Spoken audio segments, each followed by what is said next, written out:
अस्सलाम वालेकुम, क्या हाल है आप लोगों के। मेरा नाम सैयद इस्माइल तनवीर है और आज की इस वीडियो में हम बात करने वाले हैं एचआर के फंक्शंस के ऊपर। हमारी एक व्यूअर थी, उन्होंने कमेंट किया था मेरी एक वीडियो पे। उन्होंने कहा था कि एचआर के जो फंक्शंस हैं वो कौन से हैं और उनका क्या काम है और उसका जो बेसिक कॉन्सेप्ट है वो क्या है।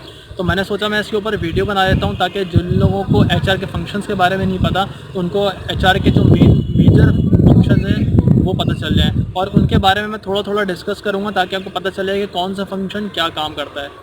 इससे पहले मैं आपको ये बता दूं कि मैं एचआर की वीडियोस पहले बना चुका हूँ बहुत सारी, तो उसमें मैंने एचआर को डिटेल में समझाया हुआ है। थोड़ा सा ओवरव्यू इस वीडियो के अंदर भी मैं दे देता हूँ कि एचआर का क्या काम होता है। एचआर मतलब ह्यूमन रिसोर्सेज मैनेजमेंट। किसी भी ऑर्गेनाइजेशन में ह्यूमन रिसोर्सेज मैनेजमेंट जो डिपार्टमेंट होता है उसका ये काम होता है कि वो ऑर्गेनाइजेशन में जो भी एम्प्लॉय लेकर आएगा उसको सही तरीके से हायर करना है। सही तरीके से हायर करने का मतलब ये है कि right person to right job, यानी कि सही बंदा सही जगह लगाना होता है। अगर कोई बंदा ग्राफिक डिज़ाइनर है तो उसको ग्राफिक डिज़ाइनर की जो जॉब स्पेसिफिकेशन है, उसकी जो जॉब डिस्क्रिप्शन है, उसके हिसाब से हमने वो ग्राफिक डिज़ाइनिंग के डिपार्टमेंट में ही जॉब देनी है। फाइनेंस के बंदे को ग्राफिक्स के डिपार्टमेंट में या ग्राफिक्स के बंदे को फाइनेंस के डिपार्टमेंट में अगर हम कर देंगे तो हमारे जो ऑर्गेनाइजेशन है वो सही तरीके से नहीं चलेगी। तो एचआर क्या करता है, पहले तो बहुत सारे लोगों को जमा करता है और जमा करने के बाद वो ये देखता है कि कौन सा बंदा किस काम के लिए फ़िट है, तो फिल्टर करता है कि ये बंदा इस काम के लिए, ये बंदा इस काम के लिए। तो ये बेसिक कॉन्सेप्ट है ह्यूमन रिसोर्स मैनेजमेंट का। अब इसके जो मेजर फंक्शंस हैं वो हैं man power planning, designing and analysis, recruitment and selection. Third part है compensation benefits. 4 training and development. 5 reward and recognition. 6 coaching and counselling and 7 separation. इसको मैं थोड़ा सा एक्सप्लेन करता हूँ। पहले जो स्टेप है इसमें बताया गया man power planning, designing and job analysis. ये एक ऐसा फंक्शन है ह्यूमन रिसोर्स मैनेजमेंट का कि जब भी ऑर्गेनाइजेशन में जब ये डिपार्टमेंट काम करता है, यानी कि जब शुरुआत होती है किसी भी ऑर्गेनाइजेशन की, तो वो लोग ये देखते हैं कि हमने हमारी ऑर्गेनाइजेशन में क्या क्या काम है। कोई फैक्ट्री का कोई काम है, कोई मैन्युफैक्चर कोई कंपनी है, कोई गारमेंट की कंपनी है, या कोई मैनेजमेंट से रिलेटेड कोई काम कर रहे हैं, आप कोई प्रोडक्ट बना रहे हैं, तो ये पता होना चाहिए एचआर डिपार्टमेंट को कि हमारा प्रोडक्ट क्या है, हम बनाते क्या हैं। जैसे बहुत सारे न्यूज़ चैनल्स हैं तो वहाँ पर जो लोग चाहिए वो किस तरह के चाहिए होंगे, किस डिपार्टमेंट से, कौन से एजुकेशन के लोग उठाने हैं। तो हम लोग जो एचआर डिपार्टमेंट क्या करते हैं ऑर्गेनाइजेशन में, पहले तो ये जानता है कि हमें हमारे यहाँ फंक्शंस क्या है, हमारी ऑर्गेनाइजेशन के प्रोडक्ट क्या है, उसके हिसाब से वो जॉब डिज़ाइन करते हैं। फिर वो ये देखते हैं कि इस जॉब के लिए हमें क्या क्या क्वालिफ़िकेशन चाहिए होंगे इंसान की।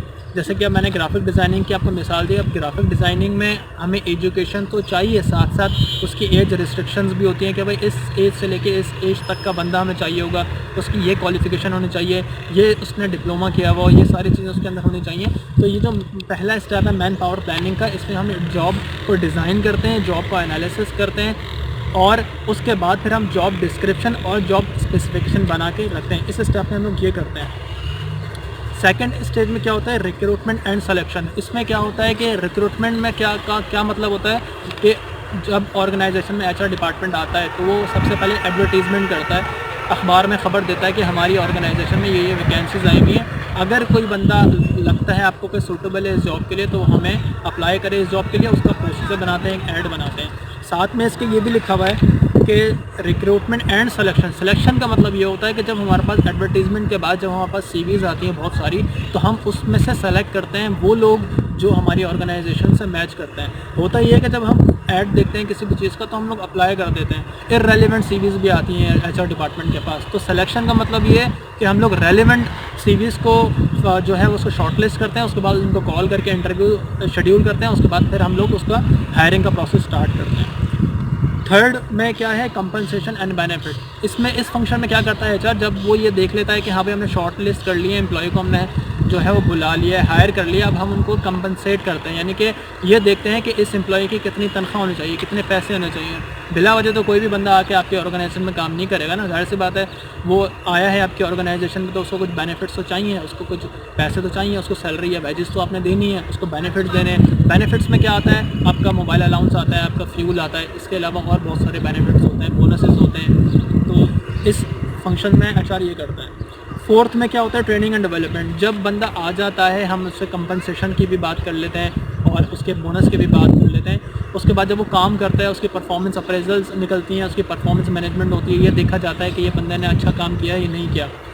फिर हम ये देखते हैं कि अगर इसने अच्छा काम नहीं किया तो इसको क्या ट्रेनिंग की ज़रूरत है, या बहुत सारी ऐसे चैनल्स आपने सुना होगा कि न्यूज़ चैनल्स में क्या होता है या टेक्नोलॉजी ऑर्गेनाइजेशन में क्या होता है कि टेक्नोलॉजी में लोग जो है ना आगे बढ़ रहे हैं। जैसे मोबाइल फ़ोन की एग्जांपल ले लें, सैमसंग है, हुआवे है, नोकिया है, इनके टेक्नोलॉजी बढ़ती रहती है, तो इनके जो एम्प्लॉयज़ होते हैं वो हमेशा ट्रेनिंग सेशन में जाते रहते होंगे। इनकी ऑर्गेनाइजेशन में जितने भी एम्प्लॉयज़ हैं उनको ट्रेनिंग पे भेजा जाता होगा, नई नई टेक्नोलॉजी सीखने को भेजा जाता होगा कि भाई अब नई टेक्नोलॉजी का हमने मोबाइल बनाना है तो हमने एक साथ साथ आगे भी बढ़ना है। तो और एचआर क्या करता है, उन एम्प्लॉयज़ को जिनको लगता है कि हाँ यार ये अच्छे एम्प्लॉयज़ हैं, इनको ट्रेनिंग देते हैं, इनको डेवलप करते हैं ताकि इनके स्किल्स इन्हेंस हों, इनके जो है वो इनकी एबिलिटी भी बढ़ जाए और इनकी नॉलेज भी बढ़ जाए। तो एचआर डिपार्टमेंट इस फंक्शन में यही करता है।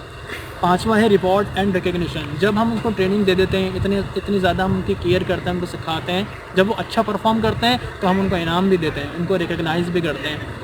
ये मोटिवेशन वाले फंक्शन में भी आप देखें तो ये आ सकता है, क्योंकि अगर कोई शख्स अच्छा काम करता है तो उसको शाबाशी ज़रूर मिलनी चाहिए, मैं ये समझता हूँ। और एचआर डिपार्टमेंट मोटिवेशन फैक्टर को बहुत ज़्यादा देखता है। वो ये कहता है कि अगर आप किसी भी इंसान को मोटिवेट करेंगे तो वो और अच्छा परफॉर्म करेगा, और किसी भी इंसान को डीमोटिवेट करेंगे तो जो भी वो काम करता है वो उतना भी नहीं करेगा। तो मोटिवेशन फैक्टर में ये रिवॉर्ड एंड रिकग्निशन आता है, जो कि एचआर का मेन फंक्शन है, जिससे परफॉर्मेंस एनहांस होती है एम्प्लॉय की। उसके बाद है छठा, कोचिंग एंड काउंसलिंग। अगर हम ट्रेनिंग देने के बाद और परफॉर्मेंस अप्रेजल करने के बाद हमें पता चलता है कि ये जो शख्स है फिर भी काम नहीं कर रहा, तो फिर हम ये देखते हैं कि इसको प्रॉब्लम क्या आ रही है काम करने में। उसकी कोचिंग करते हैं, उसकी काउंसलिंग करते हैं, उसके मिल के बैठते हैं उसके साथ कि भाई क्या मसला क्या है, क्या मैनेजमेंट के साथ कोई मसला है या तुम कुछ और समझ रहे हो या कम्युनिकेशन गैप है। तो हम कोचिंग एंड काउंसलिंग करते हैं कि ये देखा जाता है कि इसमें क्या मसला आ रहा है कि वो इतना अच्छा परफॉर्म नहीं कर रहा, ट्रेनिंग के बाद भी, रिवॉर्ड रिकग्निशन के बाद भी। और सातवां जो एचआर को बिल्कुल भी पसंद नहीं है, सेपरेशन।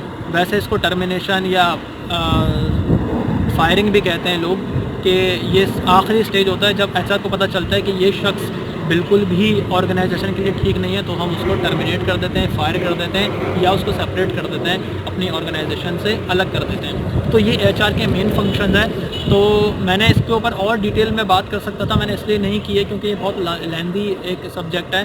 सिर्फ इनके मैंने आपको फंक्शंस बताएं और इन फंक्शंस के जो बेसिक कॉन्सेप्ट है वो बताया है। इसके अलावा मैं इस वीडियो के नीचे डिस्क्रिप्शन में आपको लिंक्स दूंगा अपने और भी administration, management and HR, supply chain, logistic, procurement के ऊपर भी मैंने बहुत सारी वीडियोस बनाई हुई हैं, एम्प्लॉय रिटेंशन, जॉब डिज़ाइन, ये सारी वीडियोस मैंने बनाई हुई है। लिंक आपको डिस्क्रिप्शन में मिल जाएगा। और अगर आप ये वीडियो फेसबुक के ऊपर देख रहे हैं तो आपको लिंक मेरे यूट्यूब चैनल का मिल जाएगा। आप यूट्यूब चैनल विजिट करें, वहाँ पर मैंने बहुत सारी वीडियोज़ अपलोड की हुई हैं। इस वीडियो में फ़िलहाल इतना ही। Thanks for watching.